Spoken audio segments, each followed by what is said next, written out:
നമസ്കാരം. പ്രവാസി മലയാളിയിലേക്ക് സ്വാഗതം. ഗൾഫ് രാഷ്ട്രങ്ങൾ കൊറോണ വ്യാപനത്തിന് പിന്നാലെ ഉണരുമ്പോൾ സമൂലമായ മാറ്റങ്ങളും ഉണ്ടാകുകയാണ്. അങ്ങനെ പ്രവാസികൾക്കേറെ സന്തോഷം പകരുന്ന ഇളവുകളും പുറത്തു വരുന്നുണ്ട്.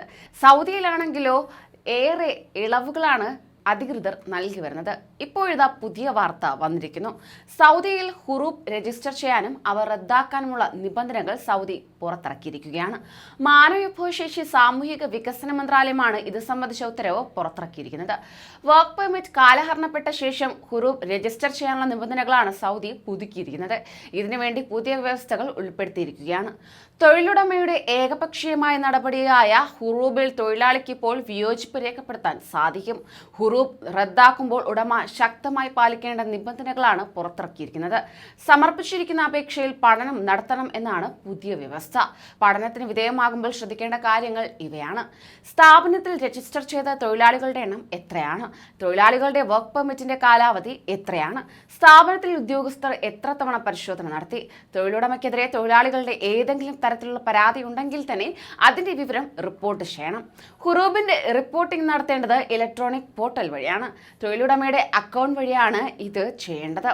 വർക്ക് പെർമിറ്റ് കാലാവധി കഴിഞ്ഞാൽ അത് പുതുക്കാനും ബ്രാഞ്ച് വഴി രജിസ്റ്റർ ചെയ്യാനും സാധിക്കുന്ന തരത്തിലാണ് പുതിയ നിബന്ധനകളും നിർദ്ദേശങ്ങളും മന്ത്രാലയം പുറത്തുവിട്ടിരിക്കുന്നത്. അതേസമയം പ്രവാസികൾക്കേറെ സന്തോഷം പകരുന്ന മറ്റൊരു വാർത്ത കൂടി പുറത്തു വന്നിരിക്കുന്നു. ഈ വർഷത്തെ ഹജ്ജ് കർമ്മത്തിനായി ഇന്ത്യയിൽ നിന്നും പോകേണ്ട യാത്രക്കാരുടെ കോട്ടകൾ നിശ്ചയിച്ചിരിക്കുകയാണ്. കഴിഞ്ഞ വർഷങ്ങളെ അപേക്ഷിച്ച് കൂടുതൽ പേർക്ക് ഈ വർഷം യാത്ര ചെയ്യാൻ സാധിക്കും. അതെ, 79,237 കോട്ടകൾ ലഭിക്കുമെന്നാണ് സൂചന.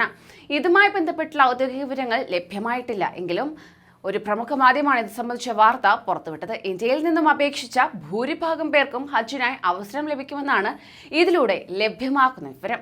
കഴിഞ്ഞ 2 വർഷമായി കോവിഡ് മഹാമാരി പടർന്നു പിടിച്ചതിനാൽ വിദേശ തീർത്ഥാടകർക്ക് സൗദി ഹജ്ജിന് അവസരം നൽകിയിരുന്നില്ല.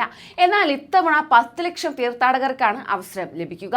ഇതിൽ 8.5 ലക്ഷം തീർത്ഥാടകർ വിദേശികളായിരിക്കും. ബാക്കി വരുന്നവർ സ്വദേശികളായിരിക്കും. സൗദി ഹജ്ജ് ഉംറ മന്ത്രാലയം നേരത്തെ പ്രഖ്യാപിച്ച കാര്യമാണിത്. കോവിഡ് വരുന്നതിന് മുമ്പ് തന്നെ ഏകദേശം 90 ലക്ഷത്തോളം ആളുകൾ ഹജ്ജ് കർമ്മം നിർവഹിക്കാൻ വരും. ഈ വർഷത്തെ ഹജ്ജ് കർമ്മത്തിനായി അപേക്ഷിക്കുന്നതിനുള്ള അവസാന തീയതി ഫെബ്രുവരി 15 വരെ ആയിരുന്നു. 1 ലക്ഷം പേരാണ് ഈ വർഷം ഹജ്ജിനായി അപേക്ഷ സമർപ്പിച്ചതെന്നാണ് കേന്ദ്ര ഹജ്ജ് കമ്മിറ്റിക്ക് പറയുന്നത്. ഹജ്ജിന് വേണ്ടി ഏറ്റവും കൂടുതൽ പേർ അപേക്ഷിച്ചിരിക്കുന്നത് കേരളത്തിൽ നിന്നാണ്. 65 വയസ്സിന് താഴെയുള്ളവർക്ക് മാത്രമാണ് ഹജ്ജിന് അനുമതി ഉണ്ടായിരിക്കുക. ഹജ്ജ് കർമ്മം നിർവഹിക്കാൻ വേണ്ടി എത്തുന്ന എല്ലാവരും 2 ഡോസ് കോവിഡ് വാക്സിൻ സ്വീകരിച്ചിരിക്കണം. വിദേശികളാണെങ്കിൽ തന്നെ 72 മണിക്കൂർ മുമ്പ് നടത്തിയ കോവിഡ് പരിശോധന നെഗറ്റീവ് സർട്ടിഫിക്കറ്റ് ഹാജരാക്കുകയും ചെയ്യേണ്ടതാണ്. കൂടുതൽ പ്രവാസി വാർത്തകൾക്കായി ഈ ചാനൽ സബ്സ്ക്രൈബ് ചെയ്യൂ.